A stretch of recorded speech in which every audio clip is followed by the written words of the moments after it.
essayer de voir un peu plus essentiel. C'est de faire avec un Donc je vous propose un overview un peu d'utilisation de l'onde de fusion infrarouge dans cette hémorragie, et de voir un peu où on en est, parce que c'est vrai que c'est un outil qui est extrêmement à la mode actuellement, mais qui, à mon avis, n'est pas parfois étudié de bonne manière, et je suis pas sûr que la littérature à venir va forcément nous aider à trouver la place de cet outil. Quand on parle de voie dans cette hémorragie, évidemment, on s'intéresse au concept de mort évitable, et on sait que les morts évitables, c'est le saignement, les problèmes nerveux, et ça se revient plutôt précocement dans la prise en charge. Et donc le REDOA, il va vraiment s'occuper dans un outil de gestion de l'hémorragie massive non contrôlable au niveau du front. C'est un objectif de finalement de gagner du temps pour aller vers une méthode définitive. Et c'est des malades catastrophiques d'un point de vue dynamique qui peut effectivement avoir sa place dans la prise en charge. Alors on a un vrai problème lorsqu'on parle de REDOA, c'est finalement de trouver des malades critiques avec des outils. Et lorsqu'on regarde un petit peu dans la littérature, lorsqu'on demande à des experts de définir par exemple, à votre avis, quel patient va être transfusé dans les chocages, vous voyez que plus souvent ils vont dire que l'intéresse c'est basse, quand on dire qu'on est fait électriser avec un laboratoire qui est là. L'autre qui appelle on va démarrer une transfusion et avoir une première dominante. En fait, si on regarde la plus fréquemment citée, c'est-à-dire ce que pensent les experts et ce que pensent ce qui est plus fréquemment cité dans la littérature, c'est simplement une OPS, vous voyez, ça associe un très peu de risque de. Donc finalement, on a un vrai problème pour les futurs cliniques de sélectionner les malades qui sont ensemble qui pourraient ici. C'est pas si évident que ça de déterminer si une hémorragie massive à la dimension de l'hôpital vont sortir un poste hospitalier. Alors il y a des outils comme le Red Flag qui ont été développés par Sophie Mazara grâce à leur malade, qui sont des Red Flags souvent sur le type découvert par une telle du cancer, une cholestérol, une activation, une désintéressage, une certaine moyenne de corps de conduite, selon moi beaucoup de critères. On a plus de temps d'être considéré du total, et de recevoir une décision qui est considérée comme significative pour les six calculs à retrouver. Et même en utilisant des red flags comme celui-là, c'est jamais parfait. On a toujours des malades qui croient qu'ils vont avoir des indications graphiques et sinon ils vont pas aller. Pierre, excuse-moi, il faut que tu parles doucement parce qu'on a du mal à suivre sinon. Ah oui, d'accord. Ouais, tu as repris le rythme. J'ai fait un rythme rapide. Et donc, on est face à cette situation où on fait énigmatique. On a une thérapeutique d'exception et qui va pouvoir être utilisée dans une catégorie de malades qu'on a du mal à définir. C'est vraiment, je pense, là, la problématique autour des études cliniques de REDOA. C'est vraiment, on essaye d'évaluer une thérapeutique d'exception, c'est des malades difficilement trouvables. J'ai du mal à savoir vraiment quel schéma d'études randomisé, par exemple, dans les congrès, les définir clairement capés. Alors, si on connaît dans les conditions du défocage, de la gestion de la patiente climatisée sévère, notre objectif, comme d'habitude, c'est de contrôler l'hémorragie. On connaît les principes de limit control de situation, on connaît les protocoles de transfusion massive. L'idée du REDOA, c'est de dire que finalement, il y a 15 minutes de la prise en charge de cette hémorragie qui est arrivé à avoir une réponse dynamique correcte, est-ce qu'il y a un moyen finalement de gagner un peu de temps pour pouvoir aller finalement à l'arrêt du phénomène qui va être à 30 minutes, comme la chirurgie ou l'embolisation. Et finalement, le REDOA, c'est vraiment un rythme vers l'angios, vers la chirurgie. Alors, les bridges en chromatée, il y en a plusieurs, qui peuvent être chirurgicaux. Il y a, par exemple, le cancel, qui a réduit, qui a besoin de choses chirurgicales, qui va permettre une méthode chirurgicale et qui contrôle plutôt des hémorragies en thérapie. Donc si on plante la hausse aussi, on peut contrôler des énergies de même, qui va se prolonger après la fusion. On a le passif plasmien, on en parlait précédemment, mais il y a aussi une petite de la structure vitale.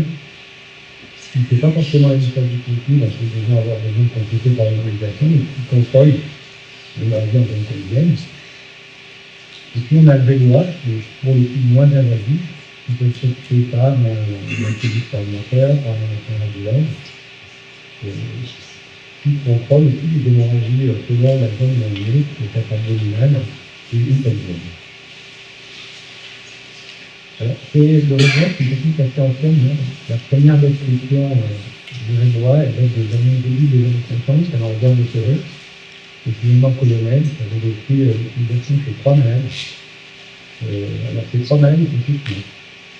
Mais, alors, ils sont d'abord artisanales, mais ils ont conclu que si jamais on avait pu mettre le réseau plus tôt, des malades mieux sélectionnés, il y aurait peut-être plus perdu. Ça, c'est un outil extrêmement ancien, comparé à moderne actuellement, mais ça, c'est développé depuis des années et des années depuis la climatologie aujourd'hui.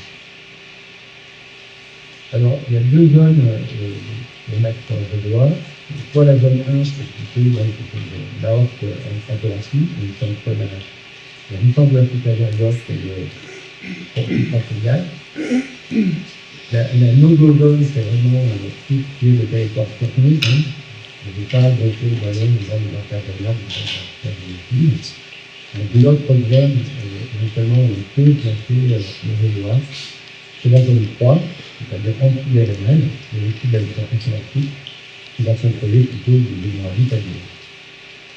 Alors, à chaque fois qu'on met un réservoir, on prend un risque quand même de complication.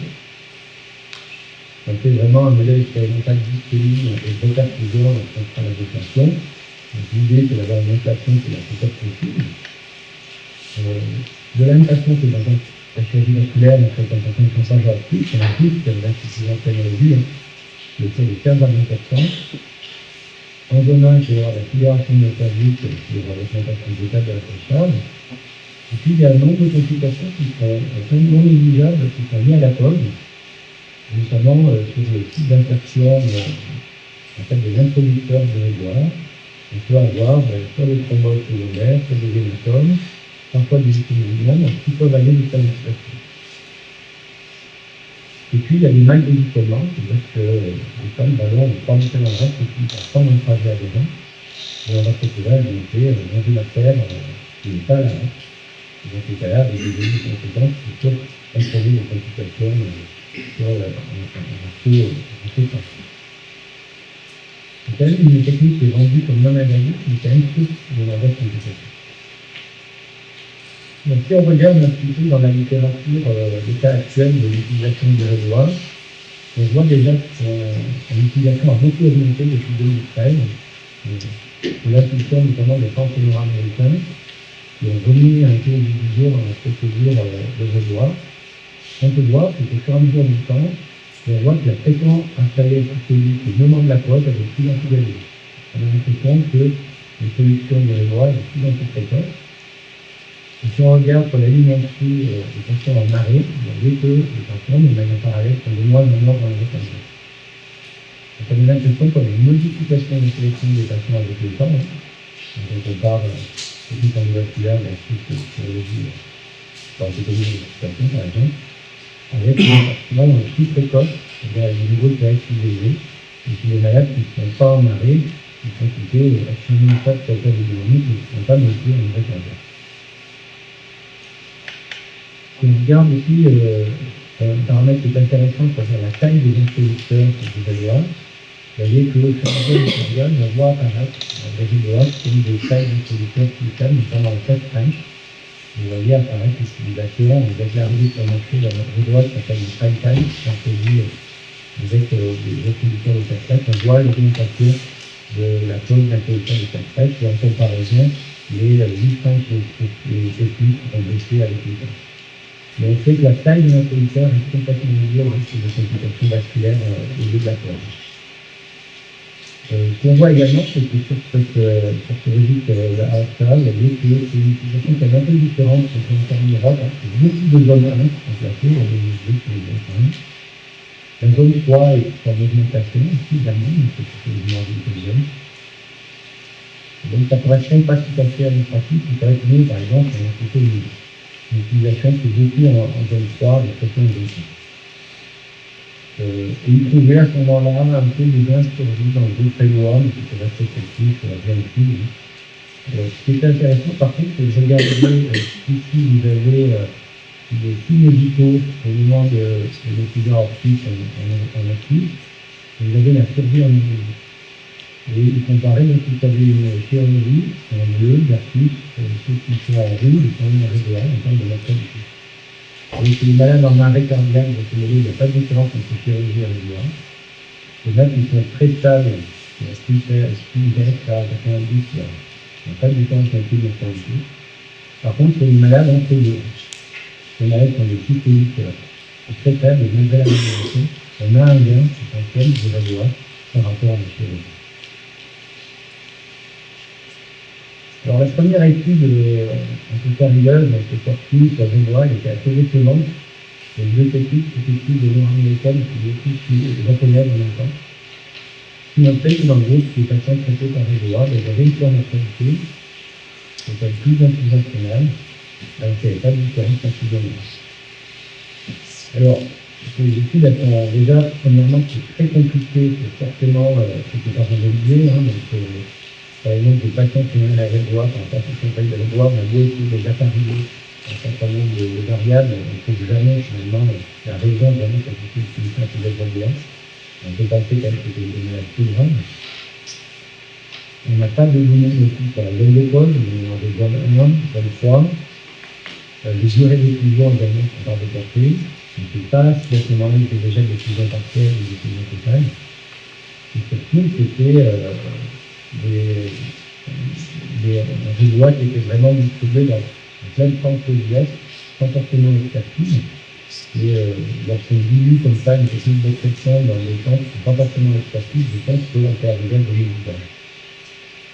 Mais l'étude plus intéressante, c'est l'étude du Turkcena à Baltimore, alors, on peut dire que c'est efficace, mais je comparais en fait une cohorte contemporaine qui avait eu pas de régoire versus ce doigt, des doigts carriés, et je comparais également une cohorte historique sur le tarif de l'eau. Et la première méthode de survie, vous voyez qu'il y a plein de régoires de la meilleure survie par rapport aux gens contemporains pour les pays de régoire, où la cohorte historique a parlé, qui avait également une stabilité supérieure. C'est une des premières études qui montrent potentiellement un gain de survie avec les réservoirs. C'est intéressant également de voir qu'il y avait ça, beaucoup plus de complications dans les groupes de patients qui avaient reçu des réservoirs. C'est en avant que finalement, ces complications sont aujourd'hui pour tous les patients qui ont des réservoirs, comme le plus souvent que c'est finalement un marqueur de gravité de ces patients, et peut-être une complication importante par la cause des réservoirs. Donc, ça a souligné quand même l'intérêt d'implémenter ces techniques dans des fonctions expériences de l'étudiant qui ont intégré vraiment les réservoirs dans leur arsenal thérapeutique et qui sont efficaces. On donne un réservoir n'importe qui, dans n'importe quel cas, sans formation, sans intégration de l'intégration, que là, à mon avis, on peut réussir à donner du. Alors, quels sont les traducteurs un petit peu de survie des patients qui ont un réservoir? Quels sont les paramètres associés à cette survie? La première question qu'on peut se poser, c'est est-ce que tous ces patients ont souvent une glace de bas à l'arrivée, mais parce que finalement, on ne va pas utiliser une technique d'extraction pour les patients parfois qui ont un traumatisme extrêmement grave, qui ont des chaînes de survie totale. On voit que le Glasgow, alors certes, c'est un facteur associé à un souci de mortalité, mais en fait, pas tant que ça. Donc, le Glasgow bas est pas rédhibitoire, clairement. Là, il est évidemment un facteur de mère cognitive. Plus on est jeune, plus on a la probabilité de survie. Et évidemment, la PAS, avant l'inflation, est également un facteur cognitif assez évident. Et que maintenant, l'âge, la précocité d'insertion, les statuts immunologiques au moment de l'insertion sont vraiment les facteurs essentiels pour l'impact sur les besoins de santé. Il y a des méta-analyses sur le droit qui sont parties. Objectivement, il n'y a encore pas assez d'études, hein, parce qu'il y a des jeunes méta-analyses, j'ai du mal à les interpréter. Pour le moment, il n'y a pas d'impact sur la théorie. Les conseils de manière certaine, parce que c'est montré par tous les études observationnelles, que lorsqu'on gonfle le réseau, et on améliore la KS de l'humain. Donc, sur les gens un peu plus transportables vers le bloc opérateur ou vers l'environnement. Alors récemment, la revue Traorta a donné également une étude précise un peu plus centrée sur la zone 1. Ils ont comparé 3 techniques de classification reçues de réserve de zone 1. Ils ont montré de meilleures théories des patients qui avaient eu une dose de réserve de zone 1 qui est bien mieux passé la France que le réserve, qui est une année favorite de cette année.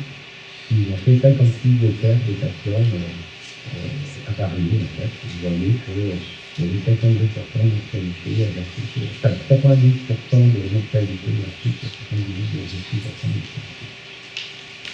mortalité. Donc, effectivement, la première étude vraiment positive sur les données de cinéma. Alors, il faut savoir que dans les études à venir, il va y avoir l'étude UK VDOA, c'est une première étude randomisée contrôlée des C sur VDOA, qui a été arrêtée prématurément. Donc, je suppose que s'il a été arrêté prématurément, c'est parce que là, il va y avoir plus de complications dans l'étude VDOA. Et elle va être présentée cette étude-là en juin, en Belfast, là, le congrès hospitalier de l'UI. Donc, on aura les résultats à ce moment-là. Et pour le moment, on n'a pas encore de résultats, mais le fait qu'elle ait été arrêtée sur cette année, c'est inquiétant. Je crois que les mecs ont plus de complications dans les autres prévisions. Et si on regarde cette étude de l'UKVA, leur critère d'inclusion, c'est votre patient est chacune des étages, donc vous pensez que c'est une sans réseau. Vous avez assez du mal avec ce critère d'inclusion, et à mon avis, ils vont le mettre sur des patients qui n'ont pas besoin. Et j'ai peur que là, si cette étude randomisée toute la technique, alors que c'est pas la bonne solution. Alors en pratique, c'est clairement définir en moins une organisation, en tant que propre centre, chacun des contraintes géographiques particulières, selon les disponibilités chirurgicales dans les états actuels et les états médicaux. Donc c'est vraiment à intégrer dans notre organisation à la contexte. C'est définir énormément une stratégie, c'est-à-dire quel patient, si vous voulez, ce sera les plus jeunes, même ceux qui ont un geste de main, pour hiérarchiser la place de Réloise dans la prise en charge du traitement. On a dit qu'à leur place, c'est la réévaluation précoce de la réanimation. Votre patient commence à se réanimer, on n'arrive pas à lui faire décoller sa carrière. Là, il y a peut-être une indication de vie. La zone, c'est en fonction du bilan humain, ça reste 20 minutes. Et ensuite, il faut savoir vous orienter après un poste de réglage, parce qu'on a plusieurs endroits qui peuvent faire une minute, on est vide. Donc il faut rapidement aller vers les autres opératoires pour et pour former. Il ne faut pas donner un outil potentiellement dangereux sans formation préalable des équipes. Il faut faire des outils, il faut faire des vidéos, des séances de simulation de techniques d'école pour vraiment éviter les mauvaises outils. Alors voilà un peu dans le bundle technologique que l'on a, la place de Véloire, on a vraiment mis lors du soin de situation de 10 minutes après la vidéo. On a le résultat du bilan client, c'est-à-dire la radio, du thorax, du pelvis, du face. On a une mission de stabilité, qui a répondu le temps à la réanimation médicale. Et en fonction de cela, on peut considérer le résultat. Alors voilà un exemple d'un multidisciplinaire pour intégrer le réservoir dans la prise en charge des patients avec pathologie. Vous voyez que chez les patients qui répondent à la neurologie, par exemple, à la conclusion de la pneumologie, il n'y a pas d'indication de réservoir. S'ils ne répondent pas à la réanimation, selon les résultats du bilan de l'aide initiale, si cette révision de la thérapie, c'est pas une indication de réservoir, il risque de propager de monter le réservoir dans la rupture active. Si la phase est positive, pourquoi pas en zone 1. Et si l'IFAS est négative et la radiométallique, c'est une grosse lésion familiale, on considérait la zone 3. On a cependant des cas cliniques, on a des cas négatives, pas de lésion familiale, qui pour autant, en fin de médication de la droite, considérons qu'à la fin, c'est délivré. c'est jamais parfait. Les algorithmes, c'est une bonne façon de faire. Il y a toujours des malades qui sortent un peu des algorithmes, c'est pas grave, c'est pas grave. Et voilà par exemple la procédure vitale qu'on a établie de pause de la donc soit qu'on utilise le Boston ou le Frontline. Et puis vraiment on a intégré dans notre prise en charge à 15 minutes avec l'algorithme médical. Éventuellement on définit la zone et on se dirige vers la radio ou la chirurgie. Souvent, les besoins des nouvelles.